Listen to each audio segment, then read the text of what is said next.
श्रीमतीले घरबार बिगार्यो भन्छ, डिभोर्स गरेर गयो भन्छ, तर त्यो दिन आउनुमा श्रीमानको पनि ठुलो भूमिका हुन्छ। श्रीमतीले त्यत्तिकै डिभोर्स दिँदैन। जीवन बिताउने, सँगै बाँच्ने, सँगै मर्ने भनेर आएको मान्छेले त्यत्तिकै छोडेर जाँदैन, त्यत्तिकै रुएर हिँड्दैन, त्यत्तिकै दुःख कष्टमा बस्दैन। श्रीमान पनि अनुशासनमा बस्नु पर्यो नि, नियममा बस्नु पर्यो नि।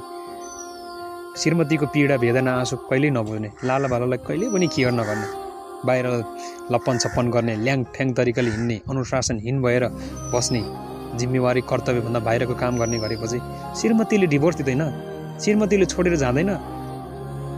कति भयो श्रीमानको माया नबज्ने श्रीमती पनि होलान्, त्यसको पाप लाग्न सक्छ हैन। तर श्रीमतीलाई चाहिँ आफ्नो दोष सबै श्रीमतीलाई थुपारेर महान सोच्ने श्रीमानहरू धेरै छन्।